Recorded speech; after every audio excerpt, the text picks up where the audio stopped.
Hey guys, welcome back to the channel. We had some pretty insane news from the Bushiroad Strategy Presentation today. Just gonna cover some of the things that were covered in that stream, as well as my personal thoughts on some of the pretty bonkers things that they dropped in the stream. So here we go. These are my raw thoughts. This is how it is. If you guys need any coaching for this Springfest season, Metafy link is in the bottom right hand corner. Feel free to book a session and we can get started on your season. If you guys haven't already, click that subscribe button for all notifications on this channel. So I guess the more tame stuff comes from the ban list first. So we'll cover the big competitive part first, and that is the ban list. No premium hits, no V hits, which is pretty normal because Japan doesn't run those events for those formats. But standard is the big hit. So the first one is, Shiranui is banned. Goodbye, Drag Vader.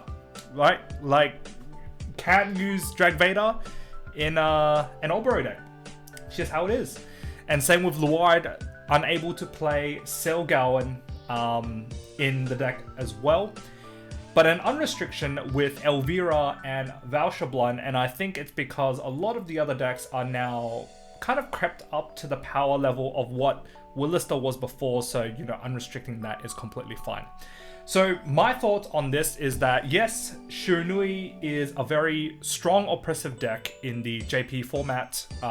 Pretty much sometimes if you hit the OT, not only do you get 2 extra attacks with like Furai or Seikai, you also get +3, which is actually insane. You're already hitting 7 attacks with 2 dominant attacks, 2 Rearguard swings, Vanguard swing, and then the Vanguard swing restands 2, so that's 7 attacks already. If you hit an OT, that's 2 more attacks your opponent has to guard, and essentially it's 100 million that can restand, which essentially is a red OT. And I think the implications of Drag Vader in Shiranui, that is pretty much like an auto win button. Well, nearly an auto win button, right? So the high roll, completely gone. Can't use Drag Vader with Obero, it's just how it is, right? And I think that hit is completely fine once I get to the next slide. But let's talk about Luard and Selgowan first. Selgowan, in a vacuum, the card is insane. Like, the fact that it can sack itself, top 2, add one other one to bottom, with practically no restrictions, because you're either going to play an auto turn or you're going to have more rearguards than your opponent, right? Selgowan made Luard probably the best grade 2 gaming stride deck set since Chronojet when it was first released, right? And potentially even better. The good thing is that in English we don't have Selgowan yet, and the funny thing is that now you Keta players don't need to find Selgowan anymore unless you're playing it in Raziel in set 1. But for Luard, if you're a Luard player, you don't need to find Selgowan, right? There is an argument as like, how does this affect the Luard build, going forward? Well, it actually doesn't, right? Previously, we've seen builds that run the Angelica or the Minerva order. The one, it's like CB1, draw 2, call 2. And you play Tyfelt, and that is pretty much your go-to gaming engine, right? So that there is enough to stabilize your deck in the early game, and you pretty much compete against no other stride decks now because Shiranui is essentially hit in this way. And so we can talk about the next slide, right? So the next slide, this essentially means that all stride decks, you must use pretty much the ride line that comes out of the product, right? So no more, skimping out on grade 2s. You have to use the grade 2 that has been given to you in the stride deck set. And what does this mean? This means that Shiranui no longer has access to Shoujo Doji as a grade 2. So you don't randomly just call in a Zasuo, a 13k body on the board, which automatically wins the grade 2 game. So your grade 2 game, your early game as Shiranui, gets heavily impacted by this. This also means you don't run Izasua, which is a really strong grade 2 gaming card, because you're essentially placing a rearguard count +1, essentially +1 to hand, and if your opponent attacks into it, then you're going to replace that card with the card that you drew, right? So now that Shiranui is completely gone, right, coming obviously post this ban list, Luard actually reverts back to the Minerva order build, which is a build that we've seen slight success here in the western side. with the recent BSFs. And I think some of the creations of, you know, the Minerva build with the Teyfelt actually came from JP's side in the earlier stages of the format. So essentially Luai just tracks back a bit, plays how it was before without the Selgauern, and I think it will do completely fine. And, you know, as sets go on, you know, we've seen it with Jet, we've seen it with Messiah, you know, things just get phased out, and, you know, other decks come into the meta and, you know, shake up the meta a little bit, right? Things aren't supposed to be there forever, and, you know, you will get added support to boost your deck, right? But yeah, that's my thoughts. I think these bans were really good, and I think the implication of, you know, using the whole ride deck is, you know, consistently fair, you know, going forward. No crazy stuff, but I guess the only thing that I don't like about this is that it limits deck building, and for a good cause, I guess. Let's just put it that way, right? So the next set of news, we got the 7th Fated one. So Hikari, what's it called? The main protagonist guy's, Akina's sibling from the future. This unit actually looks really cool, not gonna lie. And then the DSR art, so that unit got a DSR art, I think it's like Riel Amolta or something like that. But yeah, I think I actually prefer the original art. I think the original art looks absolutely sick.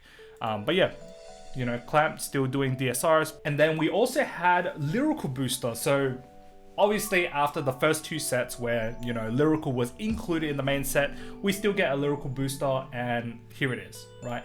I actually really like the design of this. I'm a big fan of like navies, purples, and seeing this is like really cool, right? And then if we look at the dress up units, so all of the newer ride lines get dress up. So I think this is like Hazaret, Lutetia, this is Kyoka, this is, what's her name? Lifa, Medio, and Michu. So like looking at the design of this set of cards is really cool, right? Very Greek mythology. Yeah, that's the word, mythology. And like, you know, this is like really good art, right? We don't need always, you know, swimsuits and all this stuff. And, you know, they actually have dresses, right? Like, that's pretty cool. I like that, right? And I think the theme of this, I guess, reminds me of back when in V we had the winter clothes, and I think that was really cool. So for them to bring back, like, I guess another newer theme that is not, you know, swimsuit related is very cool. I really, really appreciate that, right? So yeah, very cool to see. So all of the ride lines get additional buffs, hopefully can save some of these decks, because yeah, we haven't really seen actually 5 out of the 6 decks perform at all. Lutetia is probably the only one that really performed, and maybe Michu, maybe probably like for like a week. All right, so yeah, that's for dress up. And then we also got an encounter card. So Dayusha is coming back to standard, back to Vanguard, and I think this is pretty cool. They also hinted that Daikaiser may be returning in the future, so it's like a, you know, nudge nudge, Daikaiser is coming back in a future set, but not this set. This set also includes the ride line, and that includes all of the old dimensional robos. So I think this is Dai Dragon, Goyusha, Dai Mariner, I think. Dai Mariner, Dai Battle, and then the racing card, the Crit Trigger. So which is pretty cool, you know. Gives the deck a lot of character from what it was, you know, back in the good old days, right? So yeah, very cool to see, you know, DP essentially coming back to the standard format. And this one's pretty cool. I really like this. So we're getting special energy rares, and that is like very similar to One Piece. So I recently picked up One Piece, and the Dawn markers are essentially like higher rarity, so to say. So special energy rare gives your energies higher rarity, right? So more max rarity stuff for your deck. And yeah, now is there, right? So it's gonna be super max rarity. If you show me 10 now energies, like you deserve to win the game. All right. So very cool, you know. I guess a really innovative, or not really innovative, but like a really cool way to, I guess, emphasize part of the mechanic of the game. And you know, having energy cards, you essentially play it like Don in one piece, where you know you add 3 every turn, which is, you know, pretty cool, right? So that's all the Vanguard stuff. But so we thought, right? Until this dropped. Oh man, I was so shocked when I saw this. I was like, what the hell is going on? Vanguard is collaborating, well, Shadowverse is collaborating with Vanguard and the IP as a whole. That is madness, absolutely sick. We see the cover of this booster set and its alternate art or different artworks of 6 of our most iconic units as a product. This is awesome, right? So we see, I think that's Dragonic Overlord the end, maybe, Phantom Blaster Overlord maybe, and then MLB in the middle. Then we also have Tsukuyomi, Maelstrom, and Long Live Lucia. God damn it, I guess I have to play Shadowverse now. This was so hype. Holy crap, like this is probably the most hype news that at least I paid attention to. Like, sure, I paid attention to, like, you know, the ban list or whatever, but this is wild. This is absolutely madness, and it's very cool to see, you know, Shadowverse adopting an IP that I've loved for so long. You also get like alternate art leader cards, as well as MLB in UR Rarity, and I'm guessing this is like SP or alternate art. So alternate arts of some of the most iconic units of Vanguard. That is absolutely sick. So all of the units that I spoke just now will have alternate arts. That is madness. Looking forward as well, Shadowverse Evolve and I guess the competitive circuit will also give out sleeves or have sleeves for purchase, you know, detailing some of the units that came over into Shadowverse Evolve. That's really cool. And like this infographic says, so you can play a deck completely just full of Vanguard collab cards, or you can mix some of the Vanguard collab cards with its original craft. So Blaster Blade and Royal Paladin as a whole is Swordcraft.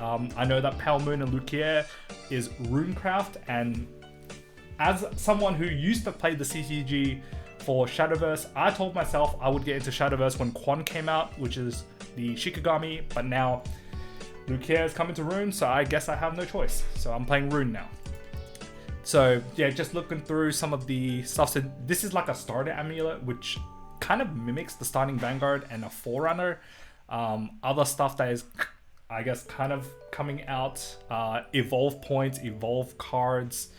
They also have 2 of the, I guess, original start decks. So you have Aichi and Kai, that's really cool. And then yeah, more of that stuff. And then they even resurrected some of the Vanguard Zero art into the CS, the championship, which is absolutely crazy, as promo cards. And then yeah, more Alfred if you guys are Royal Paladin fans, and they even brought back Conroe. So lots of mad news, and I am so happy that the IP that I've been playing, you know, Cardfight Vanguard as a whole, for the last 13 years is now, you know, being adopted by another game. This is absolutely sick. Can't wait to see the artwork on Lucia UR. That is going to be absolutely insane. And guess I'll go, you know, do my buying post now for Runecraft. If you guys like this video, pop a like, comment down below what you guys think of all the reveals today.